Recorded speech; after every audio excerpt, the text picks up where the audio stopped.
My grandmother died in the winter of 1987. She was 93 years old and had lived in the same stone cottage outside Inverness for 70 years. The cottage passed to my mother, who asked me to help clear it out before the estate sale. I was 26 at the time, working as a freelance researcher for the BBC in London.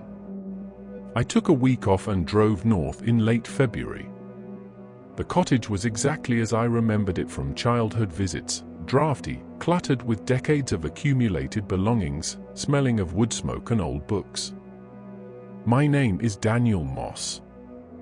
What I found in my grandmother's attic changed everything I thought I knew about Loch Ness, about my family, and about what's possible in this world. The attic was accessed by a narrow ladder in the hallway. My mother hadn't been up there in years. Neither had my grandmother, probably. I climbed up with a torch and found myself surrounded by stacks of boxes, old furniture covered in dust sheets, and the accumulated debris of a long life. I spent 2 days going through it. Most of it was ordinary. Clothing from the 1940s. Books with broken spines. Christmas decorations wrapped in yellowed newspaper. But on the third day, in a corner beneath the eaves, I found a leather case I'd never seen before. It was locked. The brass clasp was tarnished green with age. I brought it downstairs and asked my mother about it. She'd never seen it either. We tried several keys from my grandmother's collection before finding one that fit. Inside the case were 3 items.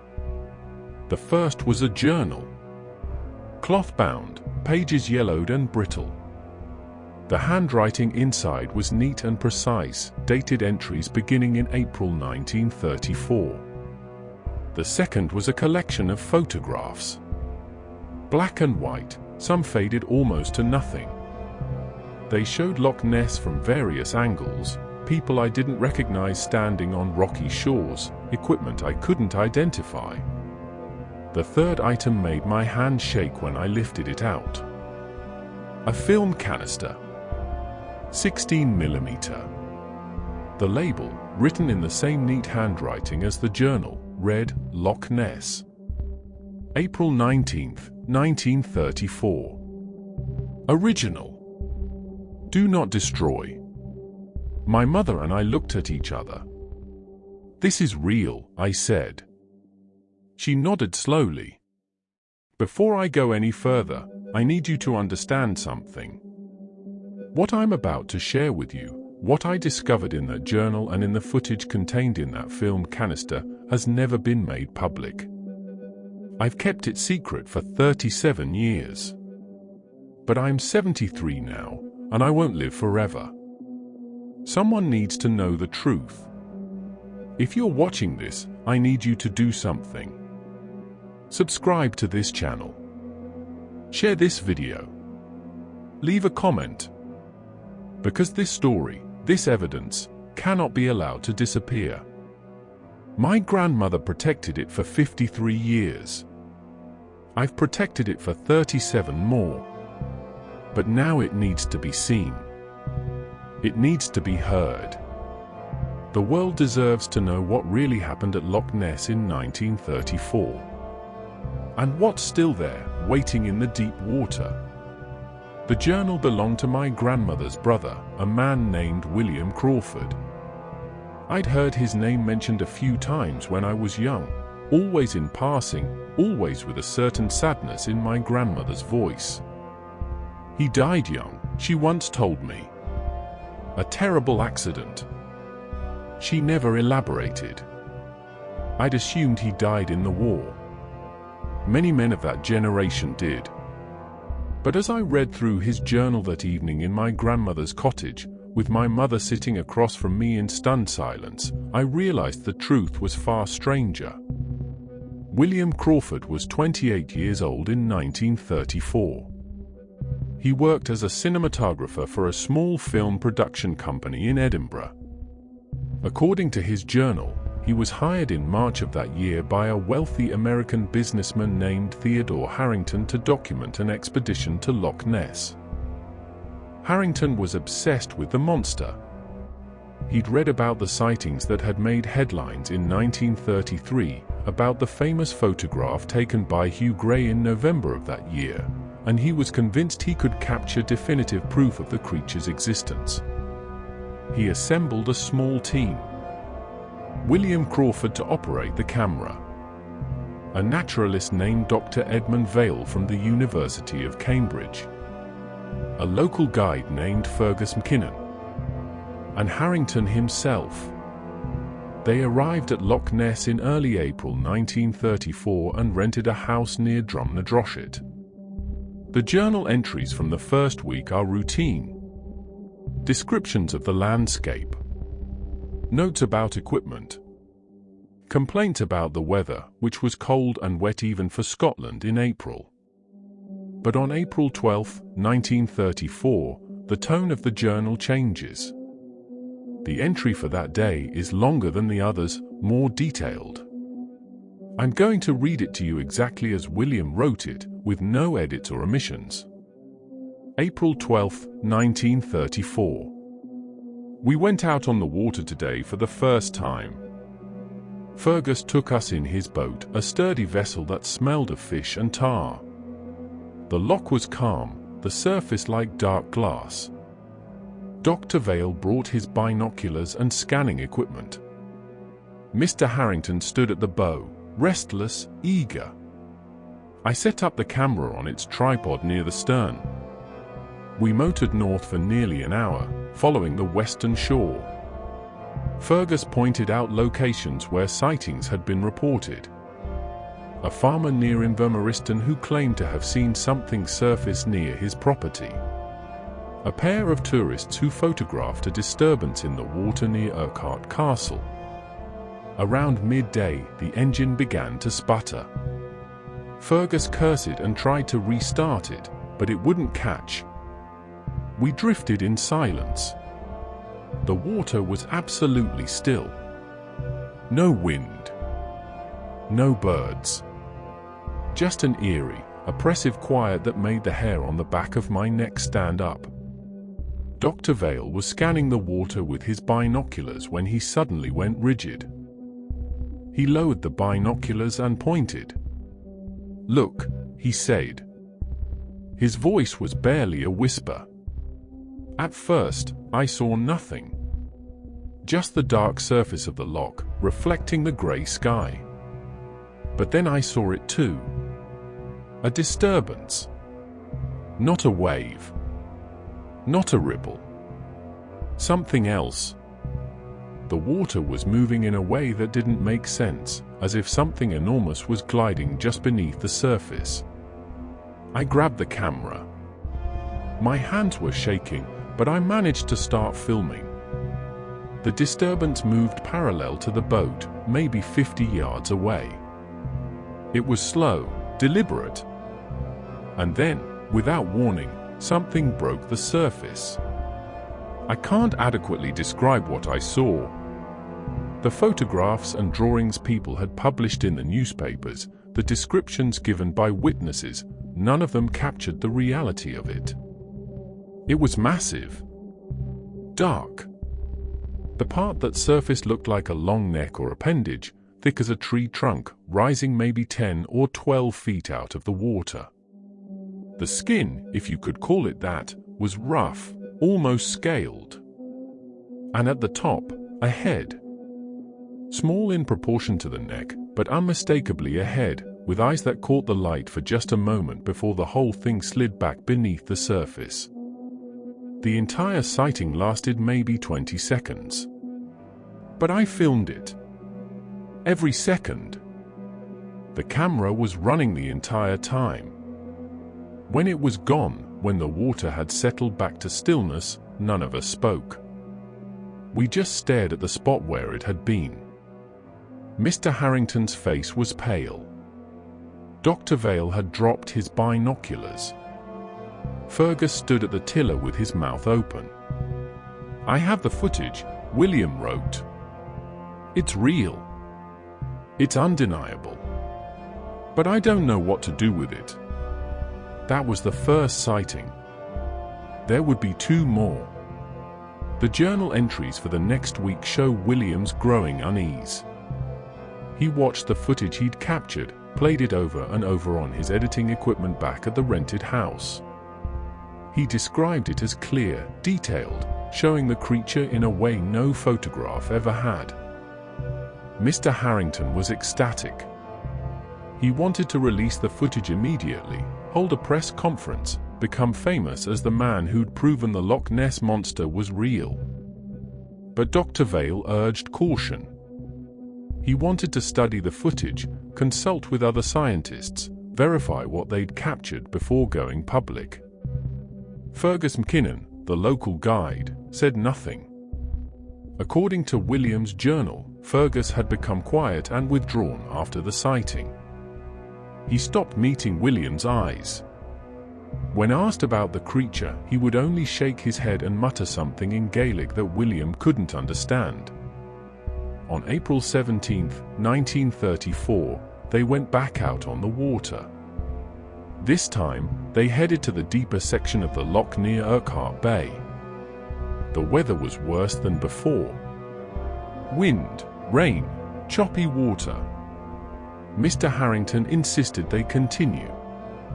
He wanted more footage, better footage, something that would leave no room for doubt. I'll read William's entry for that day. April 17, 1934. We shouldn't have gone out. The weather was too rough, the visibility too poor. But Mr. Harrington wouldn't listen. He was obsessed. I'd seen that look before in men who believe they're on the verge of something great. It blinds them to danger. We were about 2 miles from shore when it happened. The boat lurched suddenly, as if we'd struck something. But there was nothing visible in the water.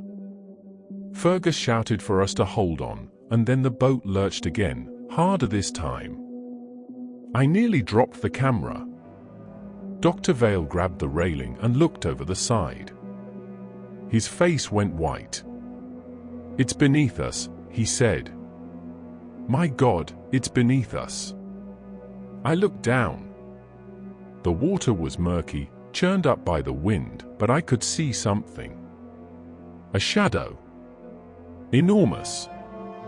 Moving slowly beneath the boat. It was longer than our vessel, much longer. I estimated at least 40 feet, maybe more. Mr. Harrington was shouting for me to film it. I tried, but the motion of the boat made it nearly impossible to keep the camera steady. I captured maybe 30 seconds of footage before the shadow disappeared into the deeper water. And then the boat stabilized. The water calmed. It was as if the creature had simply lost interest in us and moved on. Fergus wouldn't speak after that. He motored us back to shore in silence, his jaw clenched, his knuckles white on the tiller. When we docked, he told Mr. Harrington he was done. He wouldn't take us out again. No amount of money would change his mind. Mr. Harrington tried to argue, but Fergus cut him off. You don't understand what you're dealing with, Fergus said. That thing has been in this loch for longer than any of us can imagine. It doesn't take kindly to being disturbed. If you keep pushing, if you keep going out there, something bad will happen. I can feel it. Mr. Harrington laughed. Superstitious nonsense, he said. But I think Fergus was right. Before I continue, I need to ask you something. Are you still watching? Are you still listening? Because what comes next is the part that changed everything. The part that explains why this footage was never released, why my grandmother kept it hidden for over 50 years, why I'm only now, at the end of my life, sharing it with the world. If you believe this story matters, if you think the truth deserves to be known, then subscribe to this channel. Share this video. Leave a comment. Because this isn't just about a monster in a Scottish loch. This is about what happens when people refuse to listen to warnings. When ambition overrides caution. When the desire for fame blinds us to the reality of what we're dealing with. William Crawford tried to warn them. Fergus McKinnon tried to warn them. But they wouldn't listen. And on April 19, 1934, they paid the price. After Fergus refused to take them out again, Mr. Harrington hired another boat. A local fisherman, desperate for money, agreed to serve as their guide. His name was Alastair Drummond. He was 22 years old. The weather on April 19th was clear for the first time in a week. Calm water, pale sunlight filtering through thin clouds. Perfect conditions for filming. They left at dawn. Mr. Harrington, Dr. Vale, William with his camera, and Alastair at the helm. They headed north, toward the deepest part of the loch, the section where sonar readings decades later would detect anomalies that science couldn't explain. William's entry for April 19th is the longest in the journal. It's also the last. April 19th, 1934. I'm writing this back at the house. My hands are still shaking. I don't know if I'll ever be able to look at the footage I captured today. I don't know if I want to. We found it. Or rather, it found us. We were about 3 miles from shore when the water began to move. Not waves. Not wind. Something else. The surface started to churn, and bubbles rose from the depths, as if something massive was displacing water far below us. Alastair cut the engine. We drifted. I set up the camera, checked the film, made sure everything was ready. Mr. Harrington stood at the bow, gripping the railing, his face flushed with excitement. Dr. Vale had his notebook out, ready to record observations. And then it surfaced. Not slowly, like the first time. Not subtly. It exploded out of the water maybe 30 yards from the boat, its body rising up and up, higher than I'd thought possible. Water cascaded off its scales, its massive form silhouetted against the grey sky. I saw its head clearly this time. Not serpentine, as the drawing suggested. Something else. Something ancient. Its eyes were large, dark, intelligent. And they were looking directly at us. I filmed it. Every second. The camera captured it all.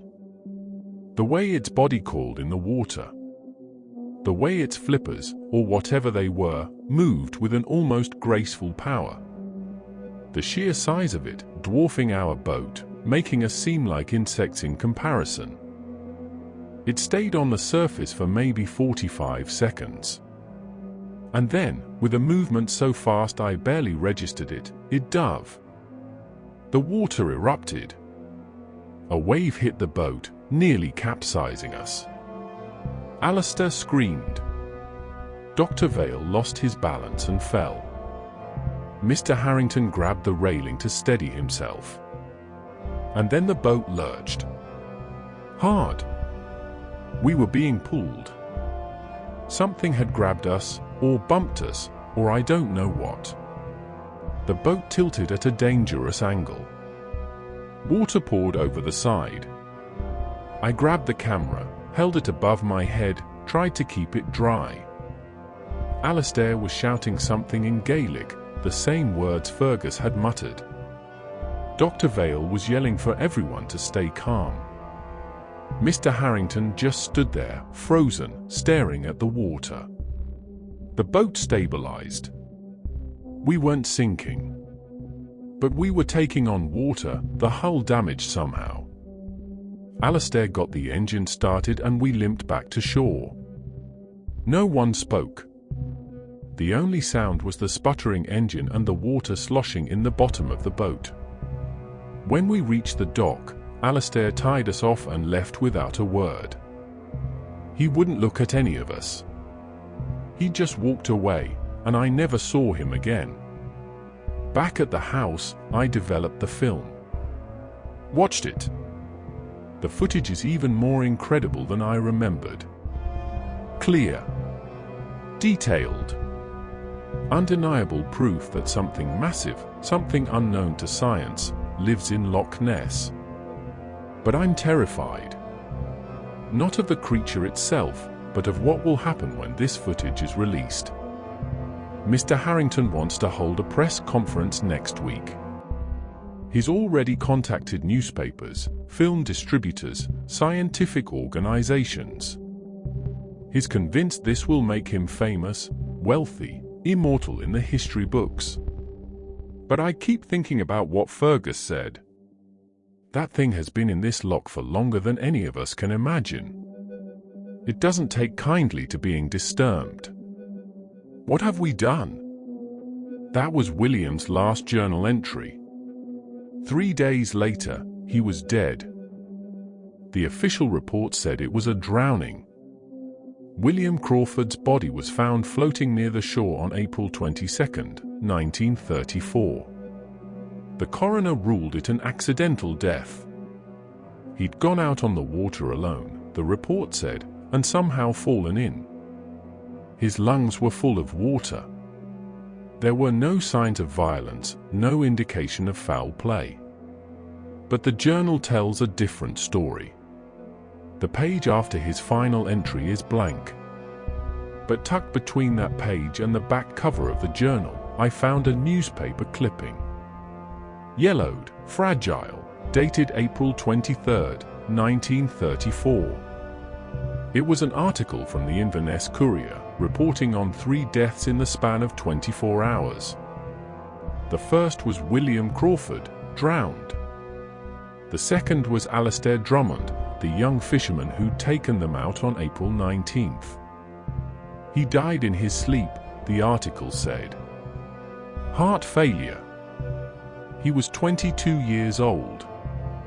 The third was Theodore Harrington, found dead in the rented house near Drumnadroshit. Cause of death, undetermined.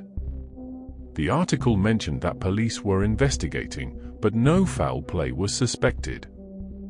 3 men, all connected to the expedition, all dead within a day of each other. Dr. Edmund Vale survived. But according to my grandmother, who I spoke to about this years later when I was a teenager, Dr. Vale was never the same. He left Scotland immediately after the deaths. Returned to Cambridge. Resigned from the university.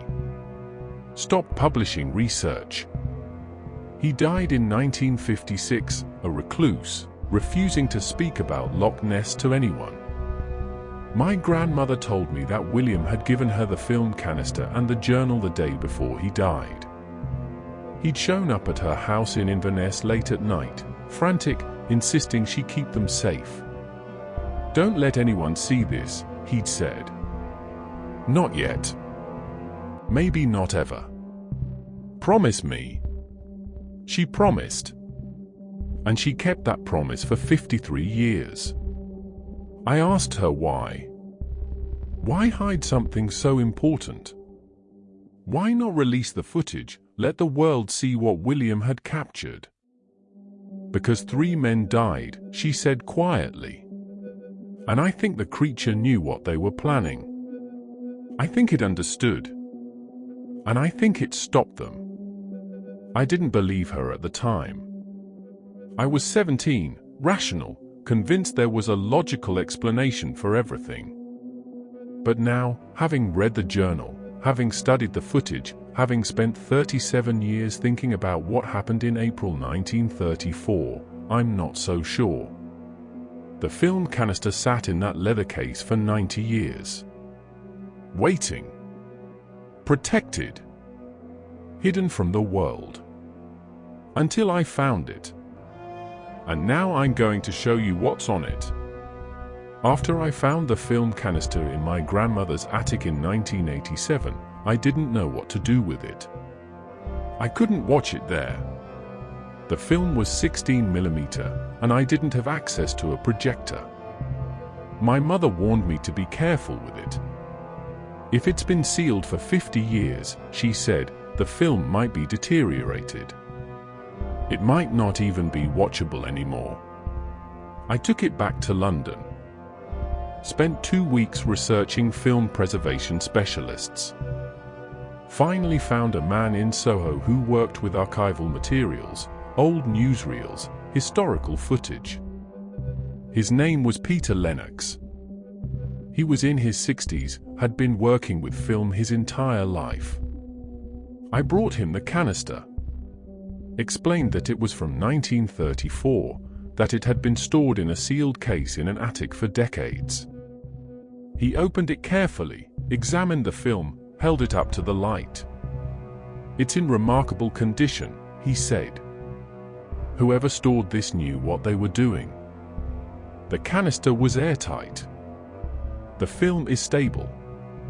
I can transfer it to video for you, if you'd like. But it'll take a few days. This kind of work can't be rushed. I left it with him. Went back to my flat. Couldn't sleep. Kept thinking about what might be on that film. What William Crawford had captured. What had been hidden for more than half a century. 3 days later, Peter called me. It's done, he said. But you need to come see this yourself. I don't think I can adequately describe it over the phone.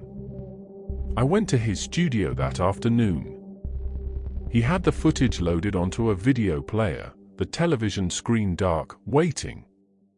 He looked at me seriously before pressing play. I've been working with film for 40 years, he said. I've seen a lot of things. Rare footage, lost films, historical documents. But this... He shook his head. This is something else entirely. You need to understand that before you watch it. He pressed play.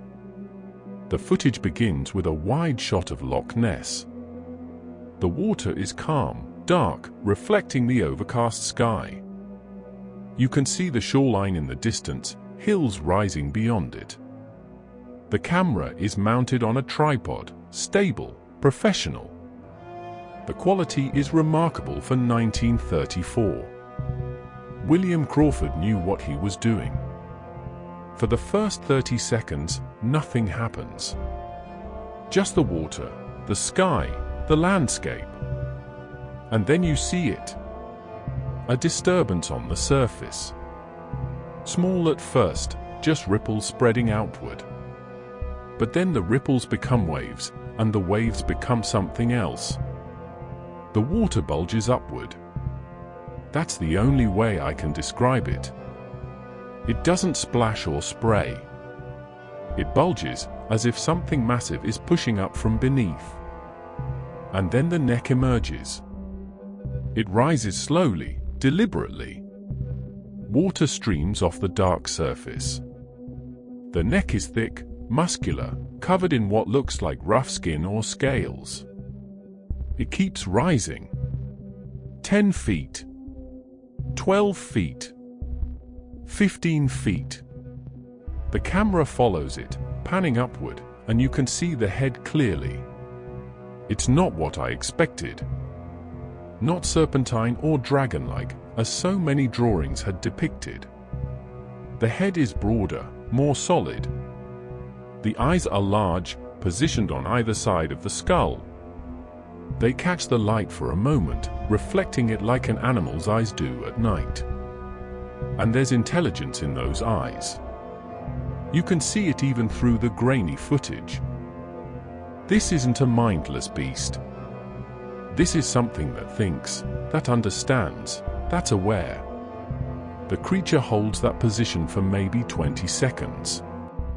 And then, with startling speed, it dives. The neck whips downward, disappears beneath the surface. A wave spreads outward from where it's submerged. And then the water is calm again, as if nothing had happened. The footage continues for another 10 seconds. Just the water. And then it cuts to black. Peter stopped the playback. "That's the first section," he said. "There are 2 more. Do you want to see them?" I nodded. I couldn't speak. He advanced the footage. The second section shows the underwater shadow William described in his journal. The camera is angled downward, filming through the water from the boat. The image is murky, dark, hard to make out details. But you can see something moving beneath the surface. Something long. Something that dwarfs the boat. It glides past slowly, and for just a moment, you can see what might be a flipper or appendage, darker than the surrounding water, undulating with purpose. The footage in this section lasts about 40 seconds. And then it cuts again. The third section is the longest. Nearly 2 minutes. This is from April 19th, the final expedition. The footage begins with the water churning, bubbles rising. And then the creature surfaces. This time it doesn't just break the surface. It erupts from the water. The entire front half of its body rises into the air, water cascading off its massive form. You can see the full shape now. The long neck, the barrel-shaped body, the flippers positioned where legs might be on a terrestrial animal. It's enormous. If I had to estimate, I'd say at least 40 feet long, possibly more. The creature coils in the water, its movement surprisingly graceful for something so large. The camera zooms in slightly, and you can see details. The texture of the skin. The way the muscles move beneath it. The eye, large and dark, turning toward the camera. Toward the boat. Toward William Crawford. And then the creature vocalizes. You can hear it on the footage. A low, rumbling sound. Not quite a roar, not quite a call. Something between the two. It resonates, vibrates through the audio. Even through the degraded sound quality of 80-year-old film, you can feel the power in that sound. The creature holds there for another 30 seconds. And then it dives. The water explodes. The camera shakes violently. You can hear shouting in the background, men's voices, panicked. The footage tilts crazily as William tries to keep the camera dry. And then it steadies. The final 20 seconds of footage show the water settling. The surface returning to calm. And then, right before the film runs out, you see something else. Just for a moment. In the distance, maybe 100 yards from the boat. Another disturbance. Smaller than the first. As if something else is surfacing. As if there's more than one. And then the film ends. Peter and I sat in silence for a long time after the footage finished. "That's real," Peter said finally. "I've seen hoaxes. I've seen special effects from that era. This isn't that. This is genuine footage of something that shouldn't exist. Something impossible." "I know," I said. "What are you going to do with it?" I didn't know. I still don't know, even now, 37 years later. Because the footage raises more questions than it answers. And because 3 men died after filming it. After seeing the footage, I became obsessed. I needed to understand what had happened in April 1934. Why 3 men had died. Whether there was any connection between their deaths and the creature they'd filmed. I started researching. Spent months in libraries, archives, newspaper morgues. Tracked down death certificates, coroner's reports, police records. And slowly, A picture emerged.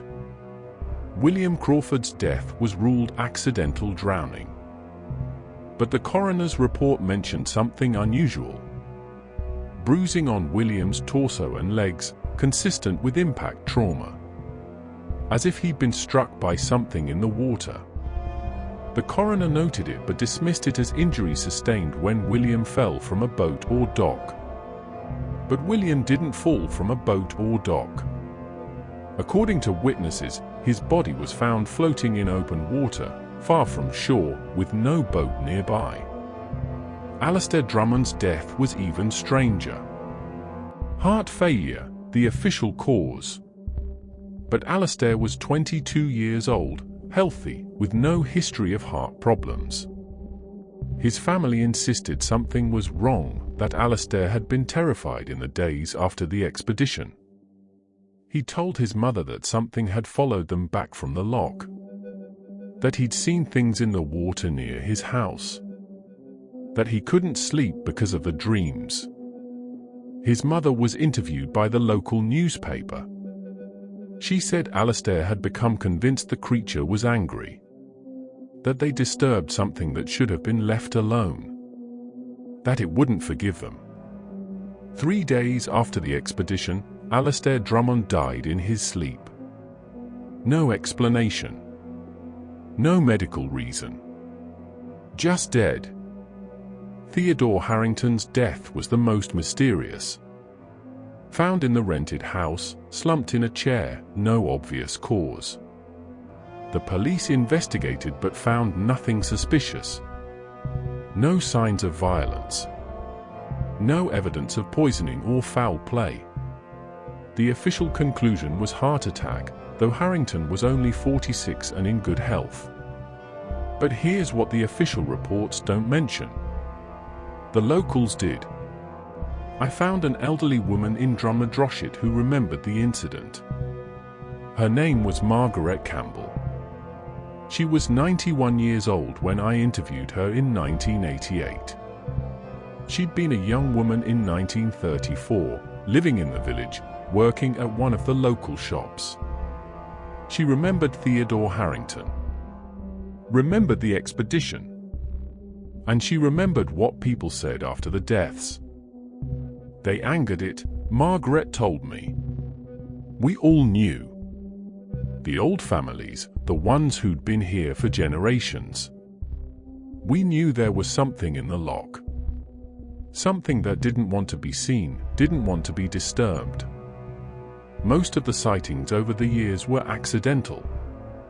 People saw it by chance, from a distance. But that American man, he went looking for it. Hunted it. Filmed it. And it didn't like that. Do you think the creature killed them? I asked. Margaret was quiet for a long moment. Then she shook her head. I don't think it killed them directly. But I think it did something. Put something in their minds. Made them afraid. Fear can kill a man just as surely as violence can. And all 3 of those men were terrified in the days before they died. Everyone could see it. Before I continue, I need you to pay attention. Really pay attention. Because what I'm about to tell you next connects everything. The footage. The deaths. The reason my grandmother kept this secret for 50 years. The reason I'm only now, at the end of my life, sharing this with the world. Subscribe to this channel if you haven't already. Share this video. Leave a comment telling me you're still listening.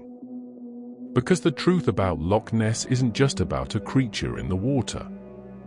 It's about what happens when we push too hard, when we refuse to respect boundaries, when we treat the natural world as something to be conquered and documented and exploited. William Crawford understood that. In his final journal entry, he asked what they'd done. He knew they'd crossed a line. And he paid for it with his life. I'm about to tell you what I did with the footage. And why I've kept it hidden for 37 years. and why I'm releasing it now, knowing what might happen. After months of research, after speaking with Margaret Campbell and others who remembered 1934, I made a decision. I would not release the footage. I know what you're thinking. How could I keep something so important, so potentially world-changing, hidden from the public? Didn't the world deserve to know? Didn't science deserve the opportunity to study the evidence? Maybe. But I kept thinking about those three men. About William Crawford, who'd been terrified in his final days. About Alastair Drummond, who died of fear in his sleep. About Theodore Harrington, found dead with no explanation. About Dr. Edmund Vail, who survived but was never the same, who spent the rest of his life as a recluse, refusing to speak about what he'd seen. And I kept thinking about what Margaret Campbell had said. That the creature didn't like being hunted. That it had ways of protecting itself. Ways we didn't understand. I spoke with my mother about it. She'd known her Uncle William, had been 13 years old when he died. She remembered the funeral, the way her mother, my grandmother, had cried. The way the family had whispered about the circumstances, knowing something was wrong but never speaking it aloud. My mother agreed with my decision. Keep it hidden, she said. Honor your grandmother's wishes. She kept it secret for a reason. Maybe we should too. So I locked the footage away. Put it in a safe deposit box at a bank in London. Kept the journal in my flat, hidden in a drawer. And I tried to move on with my life.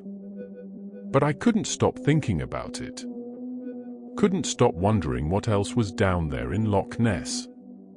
Whether the creature was alone or part of a population. Whether it was still alive 90 years after William Crawford filmed it.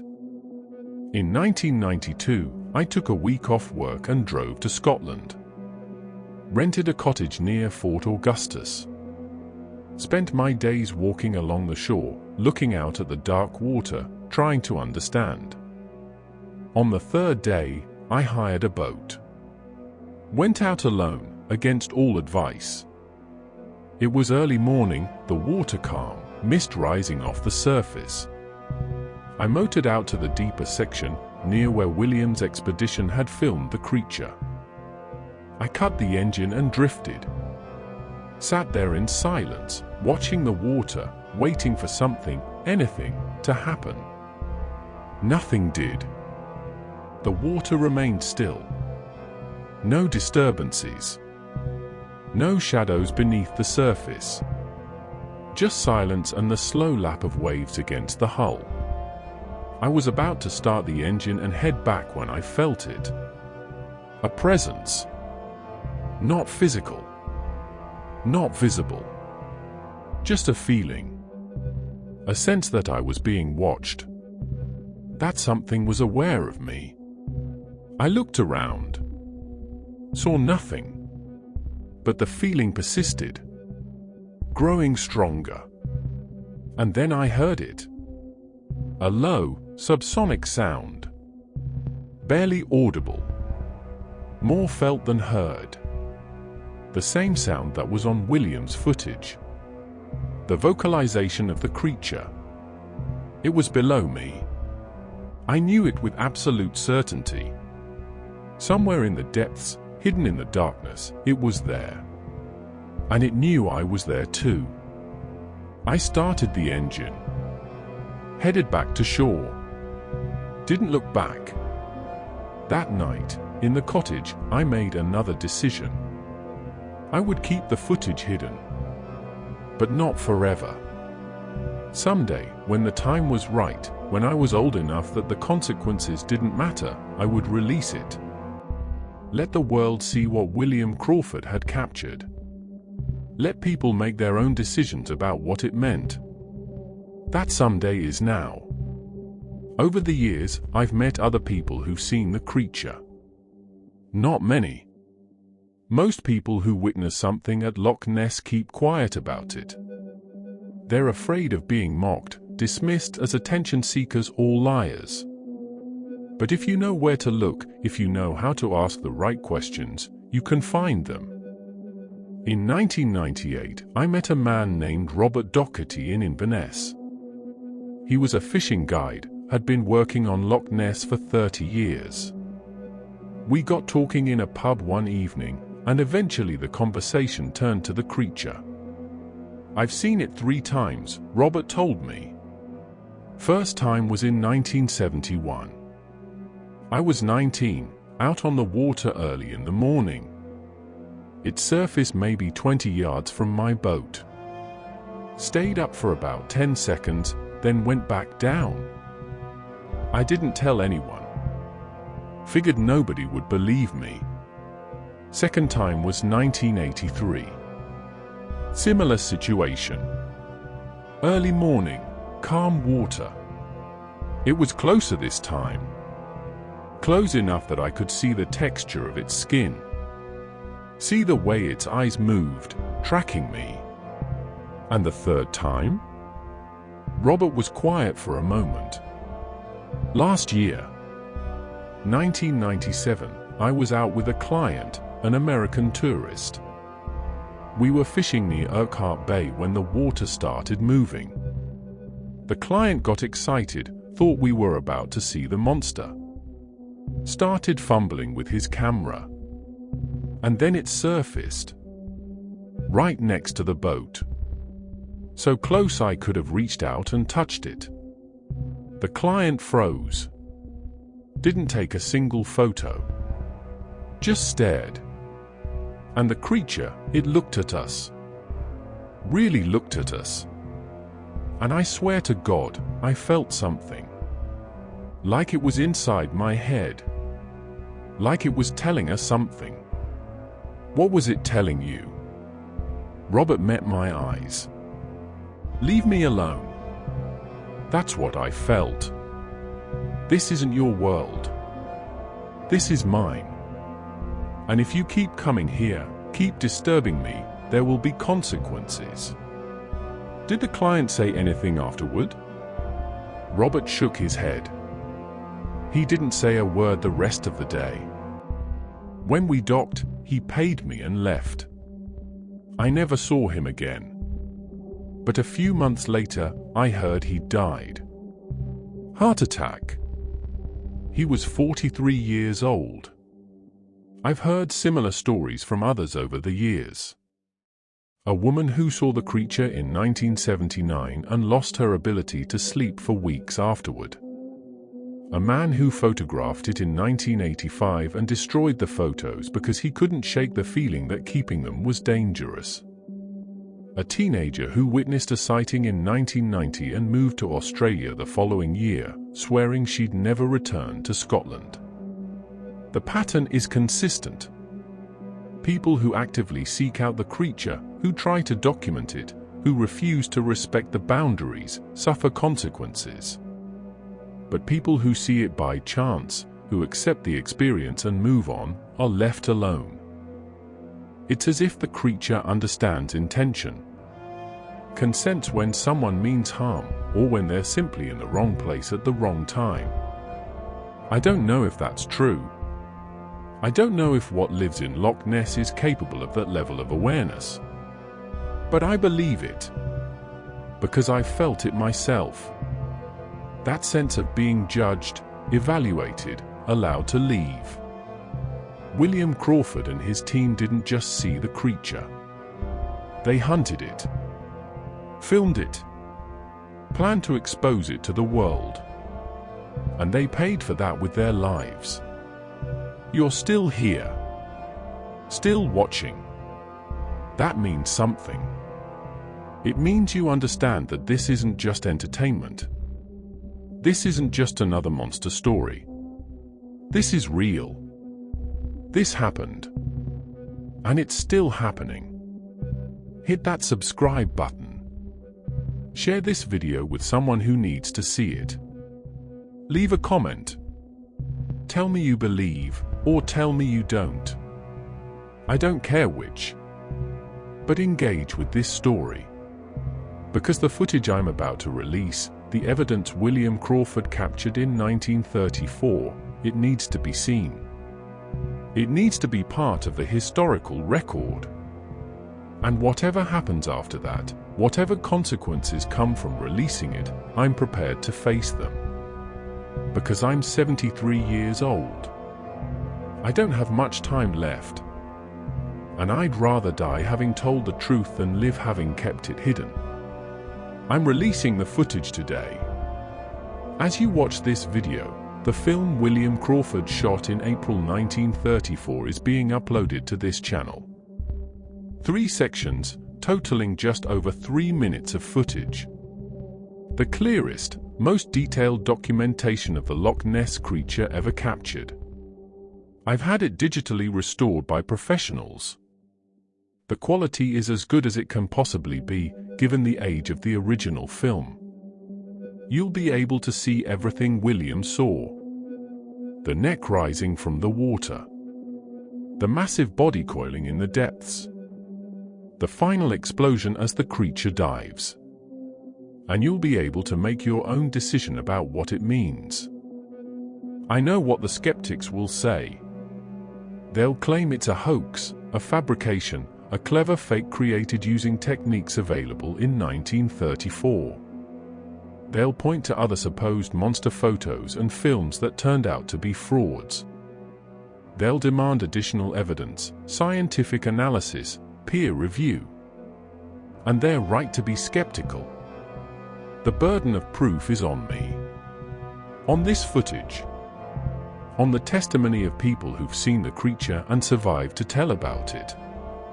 But here's what I know. William Crawford was a skilled cinematographer. He had no reason to fake this footage. He wasn't seeking fame or money. He was hired to document an expedition, and that's what he did. And 3 days after the final filming, he was dead. Along with 2 other men who'd been on that boat. You can't fake that. You can't fake the fear in William's journal entries. You can't fake the pattern of deaths and disappearances around Loch Ness over the decades. You can't fake the testimonies of people like Margaret Campbell and Robert Docherty, who've lived their entire lives near the loch and know, without doubt, that something is down there. The creature is real. The footage proves it. And now the world can see. I don't know what will happen after this goes public. Maybe nothing. Maybe the scientific community will dismiss it, the media will ignore it, and it'll disappear into the vast ocean of content on the internet. Or maybe it'll spark something. New expeditions. New research. New attempts to find and document the creature. If that happens, I want to say something to those people. To the scientists and adventurers and filmmakers who might see this footage and decide to go looking for the creature. Be careful. Show respect. Understand that you're not dealing with a dumb animal. You're dealing with something that's been in that loch for longer than human civilization. Something that survived by staying hidden, by avoiding detection, by protecting its territory. If you go looking for it, if you find it, don't try to capture it. Don't try to harm it. Don't treat it as a specimen to be studied or a trophy to be won. Just observe. Document if you must. And then leave it alone. Because the creature doesn't want to be found. It never has. And the people who've forgotten that, who've pushed too hard, who've refused to listen to the warnings, they've paid a heavy price. William Crawford paid that price. I've honored his memory by keeping the footage hidden for 37 years. But now it's time for the truth to come out. Time for people to see what he saw. Time for the world to know that Loch Ness holds something impossible, something wonderful, something terrifying. I'm old now. Sick. The doctors give me maybe 6 months. So I'm releasing this footage while I still can. While I still have the strength to tell this story and make sure it's heard. Subscribe to this channel. Watch the footage when it goes live. Share it with everyone you know. And remember William Crawford. Remember the sacrifice he made. Remember that the truth is worth pursuing, but it comes with a cost. And remember that some mysteries are meant to stay mysteries. Some secrets are meant to stay secret. Not because we're afraid of the truth, but because the truth is too big, too strange, too dangerous for us to fully comprehend. The creature in Loch Ness is one of those secrets. And now, for better or worse, it's out in the world. May God forgive me for what I've done. And may the creature forgive me too. This epilogue is being written by Sarah Moss, Daniel's daughter. My father died on October 3rd, 2024. Peacefully, in his sleep. He'd been sick for almost a year. Cancer. The doctors did what they could, but he was 73 and tired. He was ready to go. Before he died, he asked me to add this epilogue to his testimony. To tell you what happened after he released the footage. The video went viral almost immediately. Within 48 hours, it had been viewed over 10 million times. News outlets picked it up. Scientists analyzed it. Cryptozoologists declared it the most important discovery in a century. Skeptics called it a hoax. The debate raged across the internet for weeks. And then something strange happened. People started reporting sightings. Dozens of them. More than had been reported in the previous decade combined. Tourists flocked to Loch Ness, hoping to see the creature for themselves. Boats crowded the water. Cameras lined the shore. My father watched it all from his hospital bed. He didn't know if he'd done the right thing. He told me that in his final days, he worried that releasing the footage had disturbed something that should have been left alone. That he'd put people in danger by revealing the truth. But he also said this. The creature survived for centuries by staying hidden. It survived 90 years since William Crawford filmed it. It'll survive this too. It knows how to protect itself. I hope he was right. The footage is still available on this channel. You can watch it yourself. Decide what you believe. But if you do go to Loch Ness, if you go looking for the creature, please remember what my father said. Show respect. Be careful. And understand that some things in this world are bigger than we are. Older than we are. And they don't owe us answers or explanations or proof. They just are. And maybe that's enough. Thank you for watching. Thank you for listening. And thank you for keeping my father's story alive. The truth matters. But so does respect. And so does understanding that we share this world with things we may never fully comprehend. The creature is still out there. In the deep water. Waiting. Watching. Protecting its home. And that's exactly where it should be.